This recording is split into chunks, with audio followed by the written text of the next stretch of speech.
ก้อนมันบ่จากงามปานใดจักเอาก็เดียวก็ดิกินกอมันง่ายแม่นอยากกินก้อนมันงามว่าหยาได้ยากได้นี่อย่างนี้ฮะเอ้าแล้วยังไปทิ่มแม่น่ะเจ้าได้เอาไปทิ่มแม่นบ่แม่นจะเห็นใช่บ่บ่ใช่แกะเบิ่งก่อนดูหะก็ถุงยางเด้แม่นบ่แม่นบ่จับขึ้นมาเบิ่งได้บ่ล่ะยางอันนั้นนะฮะเขาใส่อันนั้นนะใส่ได้ผู้หญิงบางผู้หญิงใส่นะบ่ต้องเบิ่งก็ได้เอ้ามันบ่แม่นของอ้ายก็บ่เอาแล้วนี่ฮะจะบ่เอาบ่บ่ปันเป็นคนครึ่งบ่บ่ปันจะบ่เอาเลยบ่ให้เอาได้จ้ะจะอยู่บอกไปเด้อโดยเขาไม่ได้บอกได้เคยบ่ฮู้เงินนะสั่นจะคือสั่นอ้ายก็สั่นคือกันลองจับเบิ่งเนาะจับเบิ่งไปกันโอ้ยอ้ายเอาให้เจ้าซื่อๆบ่เอาเป็นเงินเจ้าเฮ็ดเฮินก็ได้เอาไว้เฮินก็ได้บ่แล้วเอาไว้ให้เจ้าใส่บ่ไปสิใส่เงินหลายปานนี้เอาจะเฮ็ดหยังก็แล้วแต่เจ้าแล้วนี่บ่ต้องเฮ็ดเฮือนแล้วก่อนเจ้าบ่เอาบ่จะให้อ้ายเอาไปเฮ็ดเฮือนบ่นี่เด้อเอาไป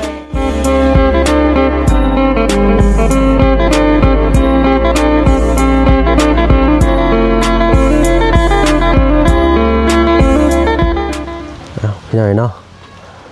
ฝนตกลงเรื่อยๆหลายวันบ่เว้นวางอีกคือเก่าแล้วพี่น้อยเนาะมื้อนี้เนาะโทรเปิดคลิปเปิดภาพมาตอนเที่ยงพี่น้อยเนาะอากาศอบอ้าวอยู่แต่ว่าฝนตกเนาะเมื่อวานนี้พี่น้องเนาะพากันมายู่รถขึ้นนี่แหละพี่น้อยเนาะคือทางทีมงานหลายๆช่องพี่น้อยเนาะได้ถ่ายลงไปให้ปะลุงเบิ่งเนาะมื้อนี้กระทั่งบ่เพิ่งมีแนวมาเซอร์ไพรส์น้องเพิ่นพี่น้อยเนาะสิเป็นอย่างนั้นรุ่นเบิ่งนำกันเนาะว้าไว้แต่มื้อวานนี้นะพี่น้อยเนาะแต่ว่ารอถามไม่ก็เลยบ่ได้เซอร์ไพรส์น้องเพิ่นเอาเป็นว่ามื้อนี้ทางบ่เพิ่นสิมาเซอร์ไพรส์น้องเพิ่นพี่น้อยเนาะแล้วก็มีแนวมาสู่น้องเพิ่นกินอีกแล้วพี่น้อยเนาะว้าไว้แต่มื้อก่อนพุ่นนั่นก็ได้ต้องล้างอยู่เฮือนบ่ล่ะโอ้เนาะโอ้อยู่เด้อมื้อนี้พี่น้อยเนาะมื้อนี้ก็อยู่เนาะเบิ่งกันพี่น้อยเนาะฮึบไปใส่เด้เนาะโธ่เห็นยังล่ะโอ้โหเสือกระขาดบาดตานี่เสือตัวเก่งเลยนี่เนาะเสือตัวนี้นี่ใส่ทั้งอยู่เฮือนเลยกับไปหางัวเนาะใส่สบายดีปะลุงเน่อาชิลมขออนุญาตติดหมากระเบิดให้ปะลุงบนเบิงนั่งอยู่ก็ได้บ่ตกหรอนั่งอยู่หันก็ได้บ่ตกล่ะขนยังย่อยอยู่เลยพี่หน่อยเนาะเบิ่งเจ้าเห็นยังอยู่นี่ขับเครื่องฮักแล้วเนาะอันนี้สวิงหาอยู่หากินของน้องคนพี่หน่อยเนาะกินข้าวแล้วบ่กินแล้วไปหางัวมาแล้วบ่ล่ะบ่ได้ไปมื้อนี้เนาะน้องไม้ก็บ่ได้ไปมื้อนี้เนาะฝนตกหนักหลายพี่หน่อยเนาะกับอีกอย่างเมื่อวานนี้ทีมงานเข้ามาหลายช่องเลยเป็นได้ความรู้สึกเมื่อวานนี้ล่ะดีใจทั้งเมื่อยเนาะหน่อยนึงเนาะอยู่เฮือนแบบนี้กับไปหางัวได้เมื่อยกว่ากันล่ะไปหางัวนั่นไปหางัวเมื่อยเนาะโอ้สรุปว่านี่คือธรรมดาพี่หน่อยเนาะบ่อนไว้ข่าวไว้คลองน้องคุณก็อยู่ซึ่งคุณได้พี่หน่อยเนาะคือเป็นตาเมื่อยแท้มื้อนี้คือเป็นตาซิมีเมื่อยแท้เจ้าเมื่อยอยู่เนาะปะเอามาพี่ไอมีแนวสู่กินนะคือไอว่าไว้มือก่อนแหละเนาะโดยได้ยังกินข้าวได้เนาะสบายดีเจ้าขอชิลมปองอีกละเนาะเบิ่งตั้งกล้องให้ปะลุงก่อนเนาะโอ้เบิ่งไอ้สิเอามาให้เบิ่งเนาะเคยกินอยู่บ่นะเห็นอยู่บ่ปะลุงโอ้เบิ่งกันได้พี่น้องเด้อเนาะมื้อนี้ใส่หมวกได้พี่น้องเด้อขออนุญาตใส่หมวกฝนตก2 มื้อ 3 มื้อแหละยันเป็นวัดเนาะเอาก่อนอื่นทำมาเพิ่งกราบทักทายได้พี่น้องเด้อน้องกราบทักทายสบายดีหมู่เพื่อนกันเบิดสุผู้สุคนเนาะเพราะว่าทั้งในและก็ต่างประเทศนี่มื้อนี้อ้ายไปหาเลือกตัวบ่เผ็ดมาให้เจ้าน่าสิบ่เผ็ดเลยเนาะมียังเน่อยู่ในเนาะน้องเป็นรุ่นอยู่เลยนะบ่มียังดอกนะเจ้าบ่มีอยู่บ่เนี่ยเจ้ามียังอยู่บ่อยู่ในนี่ บ่ฮู้คือกันแหละ บ่ฮู้คือกันแหละ มันน่าจะมีเป็นผสมกับมีนี่แหละ เนาะเนี่ยผสมก็มีนี่เก็บไว้เอาไว้ใส่ตัวไม้ขายเด้อ นะ เก็บไว้เนาะเหมือนกันกินบ่กินเลยบ่ กินแล้วได้ยังทันดิสุก บ่แล้วคำว่าสิกินก็ต้มน้ำเลยก็ได้ ได้ ต้มน้ำเนาะ เลยจะหน่อยก่อน จังหน่อยกันเนาะเอาเบิ่งกันแกมกันไปเลยเนาะปึ๊บน่าสิรุ่นมีหยังเด้อยู่ได้นะมีอย่างดอก อยู่มีหยังดอกเนาะ มื้อนั้นลุงจันทร์เพิ่นมาเซอร์ไพรส์มีหยังอยู่ในฮะ มีเงินแต่ว่า มีเงิน นี่บ่มีหยังดอกเนาะ บ่มีหยังดอกเนาะ ลองแกะเบิ่งเนาะแกะเบิ่งก็บ่เป็นหยังดอกพี่น้อยเนาะอ่านได้บ่มีไวไก่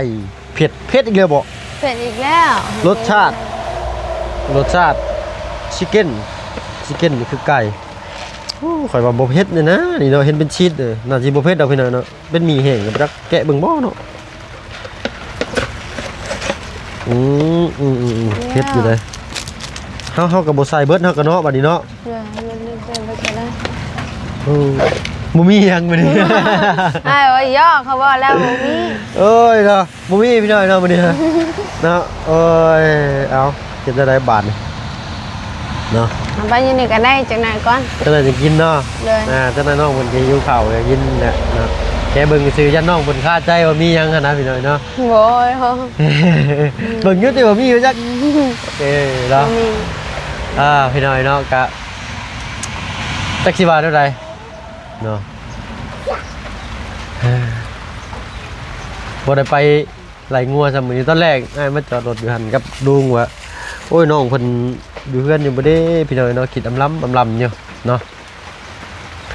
ก็คิดอยู่ว่าน้องเพิ่นสิอยู่บ่เนาะหม้อยังนี่ โน่น้ำไม้ อันนี้ไปหามื้อเช้านี่บ่ งานแม่ไปหา โอ้แม่ไปหาได้อยู่ประมาณ 2-3 โลพี่น้อยเนาะบ่เป็น5โลบ่จักนี่เนาะถ้าขายบ่ล่ะนี่ จะขายได้จักหอน โลจักบ่ฮอด ได้อยู่2โล3โลนี่เนาะ 15,000บ่ฮอดบ่ล่ะ บ่ฮอ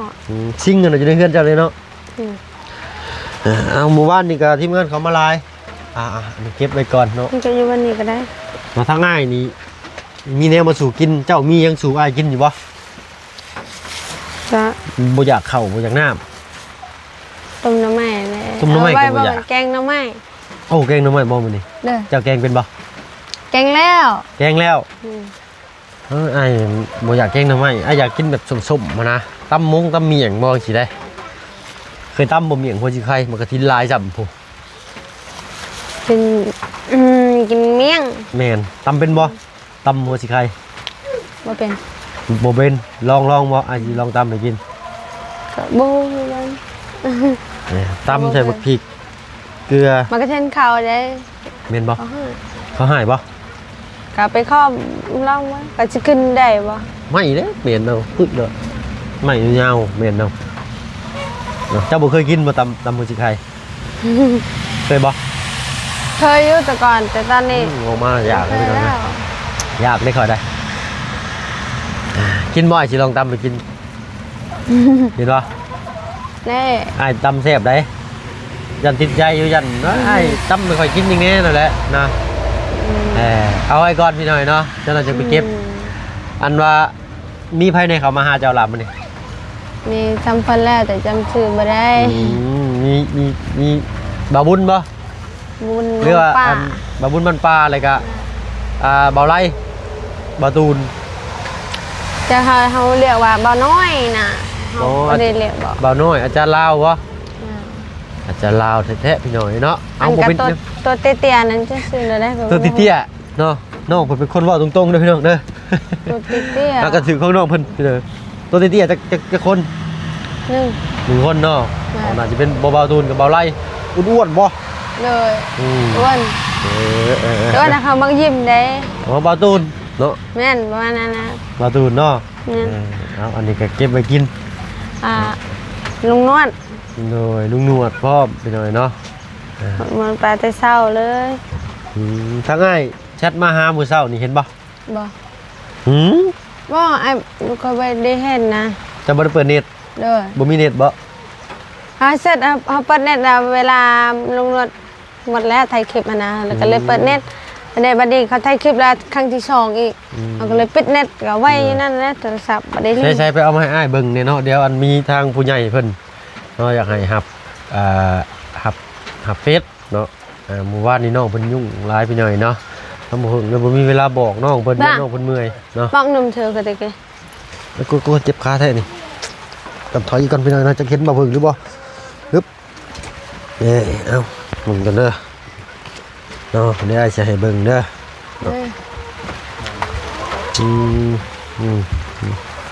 มีเน็ตอยู่บ่ล่ะ จังหน่อยก่อนนะจังหน่อยก่อน นี่ทางพ่ออันใจดีเพิ่นนี่แหละเนาะ เขามีเป็ดอันนั้นเป็ดใส่ใส่ มีบ่เน็ตเจ้า นี่ไง เน็ตอินเทอร์เน็ตจะมีบ่ แม่ เบิ่งขออนุญาตเด้อ เด้อ เนาะครับเด้อ มีหลายเนาะ นี่ล่ะเด้นี่ไปกลับบ่ได้ฮับเซย เน็ตเจ้าเปิดบ่เน็ตนี่ โอ้ยัง ยังบ่เปิดเน็ตเนาะเสียงเราก็ปิดไว้ให้เปิดเสียงกันให้เจ้าน้อยหนึงเด้อพอได้ยินเสียงเตือนปึ๊บอะไรกันนะ โอเคกัน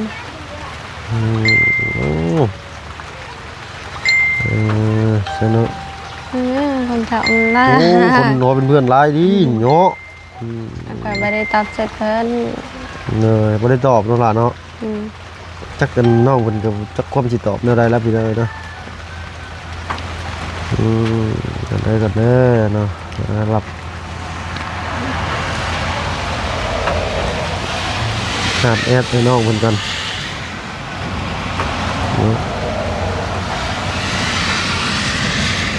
นี่หับหรือเปล่าเนาะหับอ้ายเป็นหมู่เลยเนาะเมื่อเช้านี่แชทมาถามน้องเพิ่นไปหน่อยเนาะน้องเพิ่นอยู่เฮือนบ่ว่าสินะ ก็เขาบ่ได้ตอบ บ่ได้ตอบซ้ำ นะ ฮู้อยู่บ่ว่าเป็นนาย บ่ฮู้ บ่ฮู้ซ้ำ ไม่เห็นอายตอบ แม่นอยู่บ่นี่บ่แม่นเนาะ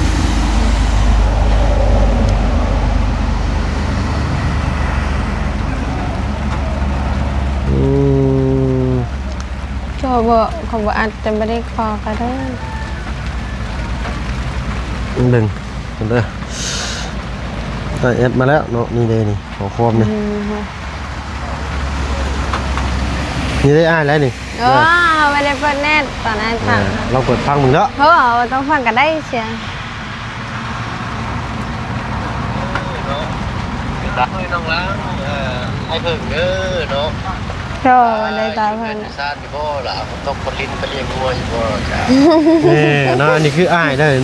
เนาะบ่ต้องย่านถึงสิขี่ไล่ๆก็บ่ให้ผู้ใด บ่ เนาะถึงบ่เห็น ประมาณนี้เอาโอ้แบตยังเต็มร้อยอยู่พี่น้อยเนาะ ก็ไม่ได้เล่นนะบ่มีเวลาเล่นนอนใช้คือการแวะทักข่อยเป็นยังคือบ่ตอบ เน็ตน้องๆเพิ่นปิดไว้ปิดเปิดพี่น้อยน้องๆเพิ่นบ่ค่อยได้เปิดเน็ตไว้ตลอดได้เนาะเด้อ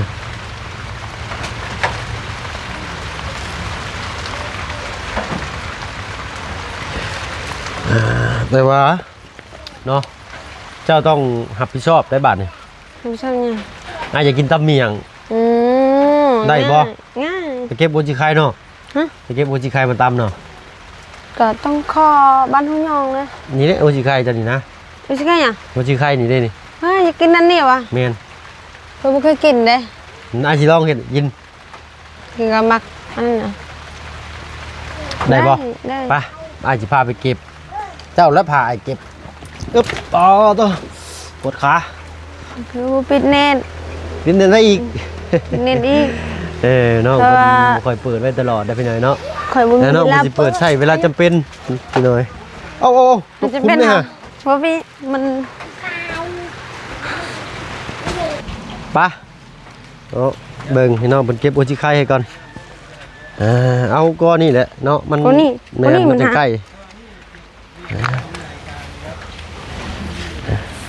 ก้อนน่ะมันบ่อยากงามปานใดจักเอาก้อนเดียวก็ดิ ไปกินกอมันง่าย แม่นอ้ายอยากกินก้อนมันงาม ว่าง่ายเลย ยากได้ นี่อย่างนี้ ฮะเอ้าแพ้เอายังไปทิ่มแม่น่ะ เจ้าได้เอาไปทิม แม่นบ่ เมียน จะเห็นซะบ่ บ่ ฮะแม่นนะบ่เป็นของอ้ายได้เบิ่งอยู่ มั ห่ะ นแค่ยัง ฮะ ยังเอาพวกของจัดอยู่นี่ก็ทิมซะ เพิ่นเอายังมาทิ่มไว้นะน้อง กระปะอยู่นี่นะแล้วเพิ่นก็ ฮะใช้แกะเบิ่งก่อนดูห่ะ ก็ถุงยางเด้ แม่นบ่ แม่น บ่จับขึ้นมาเบิ่งเนี่ยบ่ล่ะ ถุงยางอันนั้นนะ ฮะ แล้วเขาใส่อันนั้นนะ ใช่ได้ ผู้หญิงบางผู้หญิงใส่นะบ่ต้องเบิ่งก็ได้ แม่นบ่ แม่นอยู่ เดี๋ยวว่ามีของดอกของดีซ่อนไว้บ่จ๊ะ นี่สิของดีอีหยังมันสกปรก ไผสิเอามาทิ่มไว้น่ะ นี่นี่มีผู้หญิงนี่ล่ะ แม่นบ่ใส่มันคือเป็นก อ ระ ยาก ดาษ กินนี่เลยเหรอ อยากกิน แต่ว่าอ้ายอยากเบิ่งนี่ก่อนมันเป็นหยังไงนี่ เว้ยอะไปสิกาถือเนาะ โอ้สิเป็นหยังลองแกะเบิ่งอยู่ มันไม่ได้มัน เจ้าคิดว่ามันเป็นหยังอะน่ะ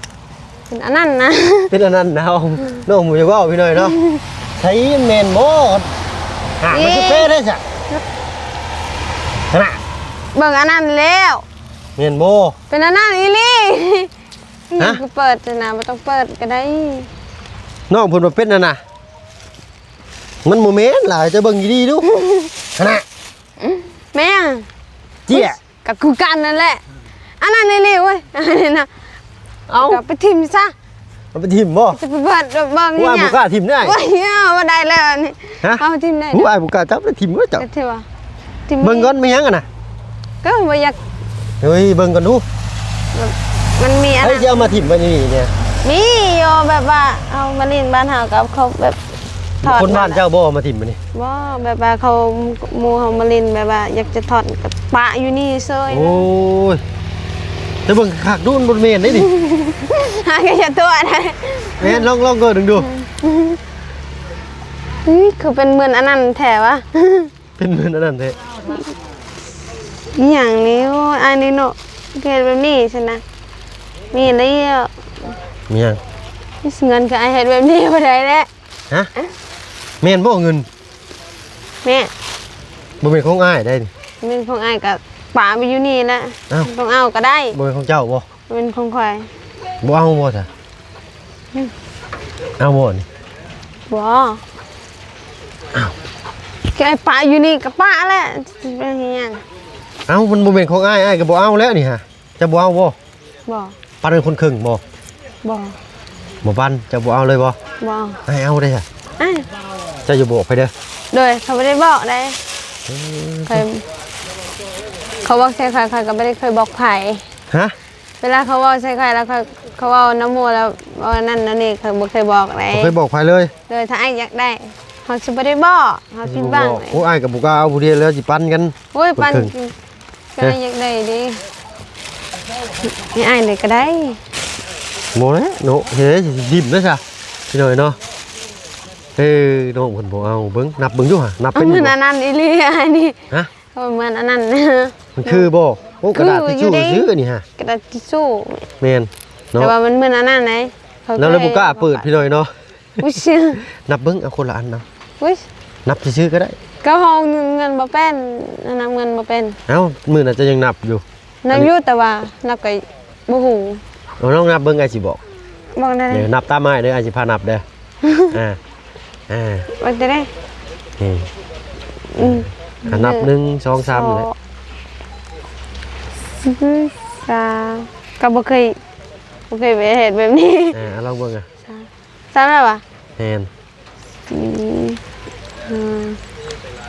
5 6 7 8 9 นี่อยู่หัวมันนี่อันหนึงนี่ 10 10อันนี้ได้นับเบิ่งเท่าได้นี่เบิ่งนี่ก็10เกินเด้อ อืม คันนับถึงนี่เอาให้เบิดเลยโลดนี่ ไม่บ่แม่นของข่อย2 3 สี่โอ้ยนับว่าได้แล้วลืมแล้ว เอานับไหมตั้งใจมือเราสั่นเดี๋ยวพี่เดี๋ยวเนาะ เมื่อเช้าเราเคยนับเงิน1 2 3 4โอ้ยตัวเขาสั่นเด้ สั่นเนาะ สี่ เป็นยังไงสั่น นี่พี่สาวเราเคยจับเงินหลาย อืม เอาลืมแล้ว นับไหมตั้งใจล่ะตั้งใจ 1 2 3 4 5 6 7ตัวสั้น8 9 10 ชิป 10เป็นเท่าได เป็นล้านหนึ่ง เป็นล้านหนึ่ง แม่นใบละแสนชิปใบเลยเป็นล้านหนึ่งชาวใบได้สะชาวใบ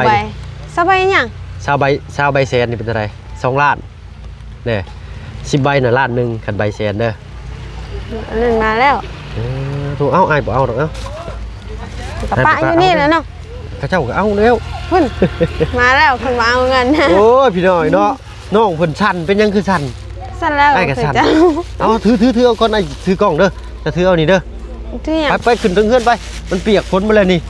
โอ้ยพี่น้องเอ้ยเนาะโทรศัพท์ก็เปียกเบิดไม้ก็ได้เนาะ นั่นก็คอยเธอได้คอยต่อสั่นเลย สั่นบ่สั่นกระยาไปขึ้นเฮือนบุเด้อ โอ้ย โอ้ยกคนขันได้อันนี้ ล่มเลย เอาเดี๋ยวดูใส่ให้ อึ๊บโอเคขับใจละ ใส่ไว้มาจากไหนก็โตกแล้วเอาเรียบร้อยแล้ว อึ๊บ มานี่ เอาน้องคนหนักคุบพี่น้อยเนาะชาวใบ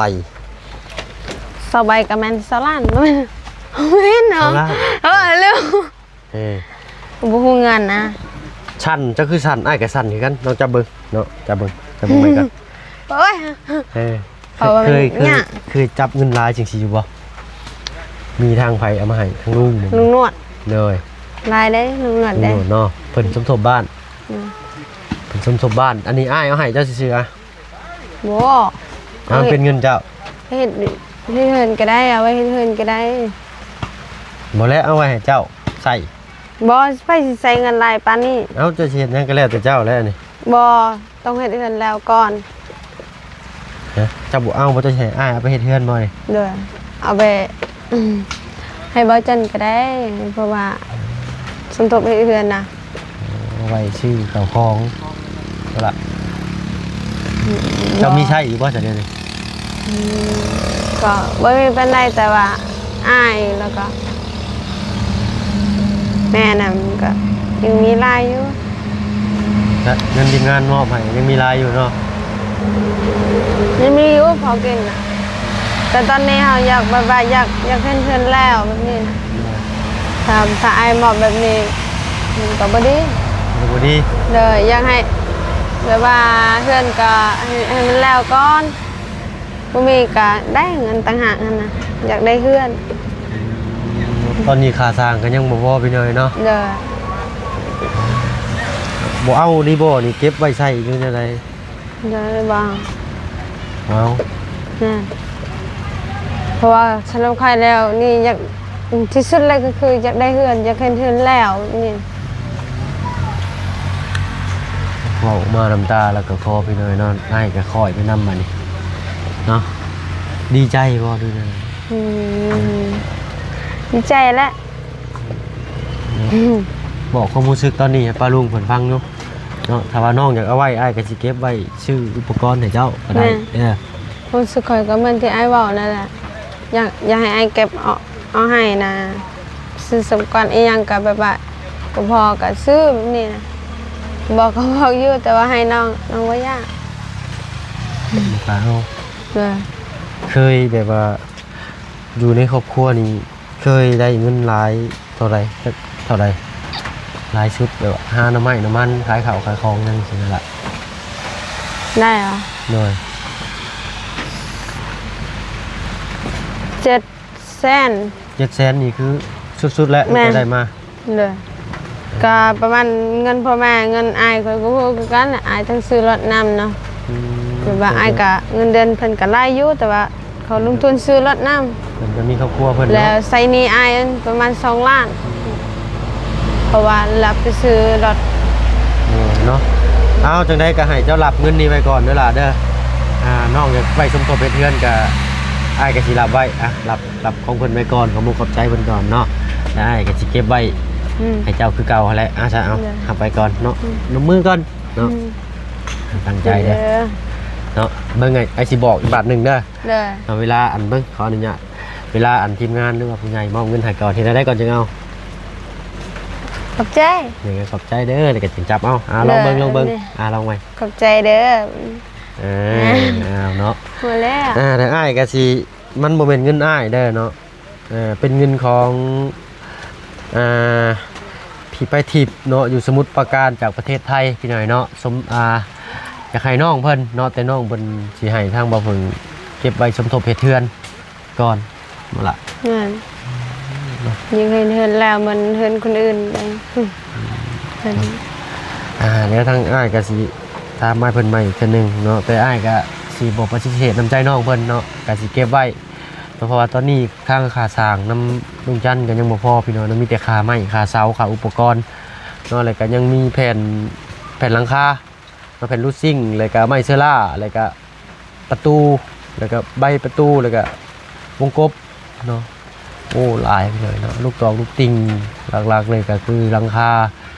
ใบประตูวงกบเนาะก็คือยังมีน้องเพิ่นน้ำตาคอพี่น้องเมื่อกี้นี้ก็ได้เนาะเป็นในบอกก็รู้สึกแต่ปลุงเพิ่นฟังเลยรู้สึกตอนนี้วะดีใจแบบว่าเมื่อนี้คนมามอบเงินแบบว่ามี2 คนเลย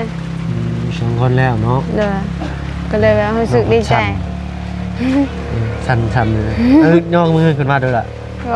สั่นย่องมาได้สั่นเพราะว่าเขาสั่นแล้วเขาย่องเนาะ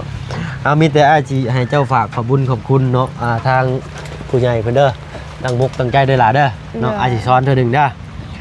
เนาะขอขอบคุณทางผู้ใหญ่ใจดีเดี๋ยวจังนั้นก่อนให้รถไปแบบมาเสียงดังเนาะเอาเป็นบ่นี่ใช่ไอซ้อนก่อนบัดนึงซ้อนก่อนเนาะตั้งใจเด้อเนาะเอาเนาะขอขอบคุณทางพ่อไผ่ทิพย์ทางฝั่งไทยจะก็บอกค่อยๆนะว่าก็บอกเข้าใจขอขอบคุณทางพ่อไผ่ทิพย์อยู่จังหวัดสมุทรปราการอยู่ประเทศไทยอยู่ในประเทศไทยที่สดสวยลูกปัจจิตปัจจัยแล้วก็มีเจ้าจะว่ายังกะในความรู้สึกเจ้ากะว่าอยากขอบคุณเพิ่นแนวใดบัดนี้ก็อยากว่าอยู่แต่ว่ายังบ่ค่อยเป็นนะเขาพอความรู้สึกก็อยากว่าให้เป็นม่วนคือแต่ว่าภาษาเราค่อยบ่ค่อยเป็นปานใดเอาเป็นภาษาเจ้าก็ได้ภาษาค่อยด้วยสักค่อยก็คือสิเราบ่ฮู้ดอกฮู้เพิ่นมีทาง FC ทางสุรินทร์เนาะเพิ่นก็ฟังที่เจ้าเข้าใจได้ฟังเข้าใจภาษาบ้านเจ้านี่คือสิแบบว่าโอ้ยบ่ยากลองหน่อยนึงได้บ่เอาเป็นภาษาเจ้าเลยก็ได้สักค่อยว่าเลยก็อ้ายๆหน่อยนึงนะภาษาค่อยลองเบิ่งเนาะลองเบิ่งปะลุงเพิ่นก็อยากฟังได้เพิ่นก็ดีใจได้เนาะภาษาค่อยว่าสะอาดหน้าที่แบบว่าแม่ออนคือพระแม่ออนช่วยตาอันคือโดกนั่นนะเนาะเอาซะนี่แล้วก็ทางชุมอ้ายก็บ่เข้าใจไปได้ดอกเข้าใจว่ะแม่นแล้วค่อยสิสอนให้เด้อเข้าใจหลายเด้อที่แบบว่าเฮ็ดให้ลูกแบบนี้แต่ว่าภาษาเฮาก็แบบนั้นแหละว่าเขาให้แบบว่าให้อยู่ดีมีแห้งเฮาแบบนี้นะให้ได้เจ้าก็ยังเว้าได้ลองเว้าเป็นภาษาลาวเบิ่งเหมือนอยากเจ้าเว้าแบบบ้านเจ้าภาษาบ้านค่อยบ่จะเว้าภาษาบ้านเจ้ากี่นี่เลยแบบแปลให้อ้ายฟังหั่นนะก็แปลซำนั้นแหละเพราะว่าบ่เคยฮู้ปานใดเด้อเจ้าเว้าเป็นคือภาษาเจ้าแหละแต่เจ้าแปลอ้ายฟังกี่นี่ม่วนแล้วเนาะม่วนแล้วปัญหาเนาะมีหลายๆคนทีมงานจุมาเข้ามาเจ้าก็เว้าแบบนั้นก็ได้เนาะแต่ว่าเว้าหยังนะเมื่อกี้เฮากินข้าวแล้วเพิ่นอยากฮู้ภาษาเฮาเพิ่นว่ากินข้าวจะโดยเนาะเอาเนาะ ทางบ่าวเพิ่งก็ได้เป็นสะพานบุญให้ทางพี่ไพทิพย์เนาะอยู่จังหวัดสมุทรปราการประเทศไทยเนาะทางบ่าวเพิ่งก็บ่มีหยังตอบบุญแทนคุณพนมมือขึ้นละเนาะทางบ่าวเพิ่งก็บ่มีหยังตอบบุญแทนคุณเพิ่นเนาะก็มีแต่คำเว้าคำจาคำอวยพรอวยไสเนาะความเจ็บจะสุได้ความไข้จะสุมีให้บ่ให้ผ่านมันบ่ให้เบียดเด้อเนาะเดินทางไปไสมาไสก็ให้ตลอดปลอดภัยเนาะบ่ว่าสิขึ้นเหนือล่องใต้เนาะก็ให้ไปตลอดฮอดฟังเนาะที่สำคัญก็สุขภาพร่างกายแข็งแรงเด้อเนาะตลอดปีตลอดไปสาธุเนาะเนาะจือเอาเด้อสมัยเข้ามาอีกบ่โดนเจ้าก็เก่งแหละเนาะน้องเพิ่นก็แสดงออกหลายกว่าเก่าได้พี่น้อยเนาะแต่ว่าก็ยังรู้สึกเมื่อยๆนิดหน่อยนะเมื่อยแฮงนิดหน่อยเนาะพี่เพียพี่น้อยเนาะคือว่าเมื่อวานนี่ก็พากันตากฝนเบิดมื้อเนาะมื้อนี้บ่ไหวต้องใส่หมวกพี่น้อยเนาะอ้ายเพิ่น2 ล้านพี่น้อยเนาะ2 ล้านกีบให้ทางน้องเพิ่นเนาะแต่น้องเพิ่นสิหับไว้ว่าสิไว้เฮ็ดเฮือนบ่เด้อเอาไว้เฮ็ดเฮือนอยากให้เอาไว้สมทบอีกเทื่อเนาะเด้ออยากให้เฮือนแล้วให้ไว้นะค่อยคิดแบบนี้ตลอดถึงแม้เขาจะให้ค่อยประมาณ300,000บ่ประมาณ500,000ประมาณนั้นค่อยก็บ่เอาเพราะค่อยอยากเฮือนค่อยแล้วเงินที่ทางว่าจันเอาให้เจ้าเอาให้แม่ไว้เจาะดูไม่ได้300,000นั้นก็ให้แม่เก็บไว้เนาะเด้อเราได้เจ้าบ่เอาไว้ใส่บ่เอาให้โอกาสอีกเทื่อนึงเอาไว้ใส่หรือเอาไว้เฮ็ดเฮือนนะก็ไว้เฮ็ดเฮือนค่อยเว้าอีหลีนี่เด้มีน้อยเนาะเคยมั่นใจแล้วว่าต้องเอาไว้เฮ็ดเฮือนเพราะว่าค่อยก็มีอยู่แบบว่ากินข้าวก็ข้าวยังอยู่เนาะชื่อยังบ่จักได้แบบเครื่องใช้ส่วนโตแบบว่าอยากได้ที่สุดมีบ่ค่อยแบบว่ายังทันได้ใหญ่ก็ยังบ่ค่อยอยากได้เนาะมีเขาในเฮือนพอไว้กินได้ก็คงอยู่คงกินก็หาเอาเนี่ยเนาะนอนทางน้องเพิ่นก็ถือว่าโยนความรับผิดชอบมาให้ทางบ่เพิ่งก็สิพยายามเฮ็ดให้ดีที่สุดก็แล้วกันพี่น้อยเนาะเพราะว่าน้องเพิ่นอยากจุดประสงค์ของน้องเพิ่นอีกเทื่อนึงเนาะแต่ว่าทางผู้ใหญ่อยากให้น้องเพิ่นเก็บไว้ใช้ในครัวเรือนคือจุดมุ่งหมายของน้องเพิ่นนะคือตั้งใจว่าอยากเอาไว้เฮ็ดให้มันแล้วเนาะเพราะว่าตอนนี้ค่าสร้างก็ยังบ่พอเนาะฉะนั้นบ่าวเพิ่นก็สิขอน้อมรับเนาะคำที่น้องเพิ่นจุดประสงค์ของน้องเพิ่นเอาไว้ก็แล้วกันพี่น้อยเนาะเดี๋ยวสิเอาไปสมทบเพิ่มแจ้งเลยพี่น้อยเนาะว่าทางบ่าวเพิ่นมีสมทบ2 ล้านนี่แหละพี่น้อยเนาะลองบอกปะลุงเพิ่นด้วยว่าเอาไว้สมทบเนาะ2 ล้านนี้เอาไว้สมทบเป็นสั้นแล้วเนี่ยเอาไว้สมทบเฮ็ดเฮือนเจ้าเนาะลองจับแล้วนั่นแหละเด็ดอ้ายสิแคปรูปไว้อ้ายเพิ่นเนาะเรื่องนี้เนาะการน้องเพิ่นอยากให้ไว้สมทบโดยกับจุดประสงค์ของน้องเพิ่นเนาะทางบ่เพิ่นก็สิทำตามจุดประสงค์ของน้องเพิ่นเนาะเปิดสมทบเลยพี่น้อยเนาะเพิ่มค่าสร้างไปอีก2 ล้านอ้ายก็สั่นคือกันเนาะครั้งแรกที่น้องเพิ่นบ่เอาเงินที่ว่าเพิ่นได้เคยมอบมาน้องเพิ่นบ่เอาเงินน้องเพิ่นอยากเฮ็ดจุดประสงค์ตัวนี้มันแล้วก่อนเนาะคือนี่แหละเนาะโอเคล่ะอ้ายสิเก็บไว้เด้อ2 ล้านเด้อพี่น้องเด้อเนาะเอาไว้สมทบเฮ็ดให้น้องเพิ่นเนาะหรือว่าค่าสร้างอุปกรณ์หยังก็สุดแล้วแต่พี่น้อยเนาะเดี๋ยวทางมาเพิ่นสิแจ้งไปอีกเทื่อนึงเนาะอันนี้คือน้องเพิ่นจุดประสงค์ของน้องเพิ่นเนาะให้โอกาสอีกบัดนึงกันเนี่ยทำไว้บ่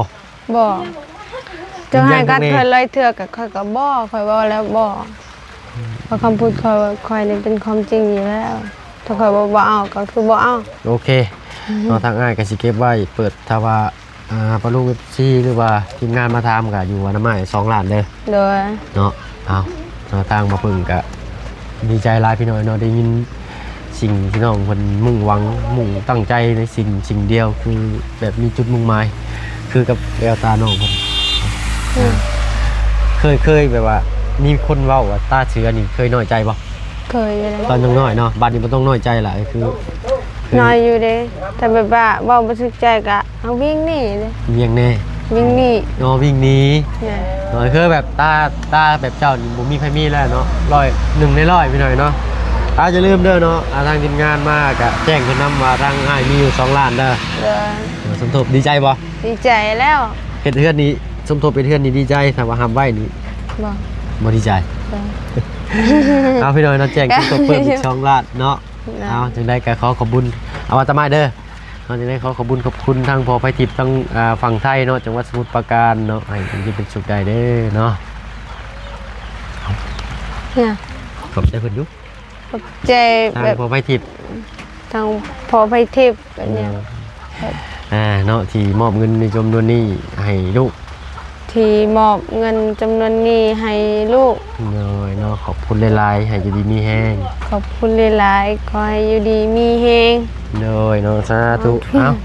อันนี้สิหับไว้ก็แล้วกันพี่น้อยเนาะ2ล้านอยู่นำบ่เพิ่งเด้อพี่น้องเด้อเนาะเอาข้างในลีได้เนาะให้โอกาสอีกบัดหนึง แม่นก็บ่เรื่อย เนาะพี่น้องเนาะกับเพื่อนเจ้าที่น้องเพิ่นร้ายพี่น้อยเนาะเดี๋ยวสิแจ้งทางบอกไปที่เพิ่นเริ่มอีกเนาะไปกระท่านทั้งอ้ายก็สิขอตัวลำลาก่อนอันนี้แกะละล่ะหากบ่เป็นหยังดอกกะกินในมื้อนี้เนาะ เด้อ คอยลวกไป3วันเพชรเนาะก็บ่ต้องใส่ลายเนาะตอนแรกคิดเห็นมันเป็นสีครีมนะเป็นนันชีสเนาะก็เลย เดี๋ยวนี้ ชีสแล้วก็ว่ามันสิบ่เผ็ดพอมาอ่านมึงสลากบนไก่เผ็ดนะฮะ เผ็ดคือเก่า เผ็ดคือเก่า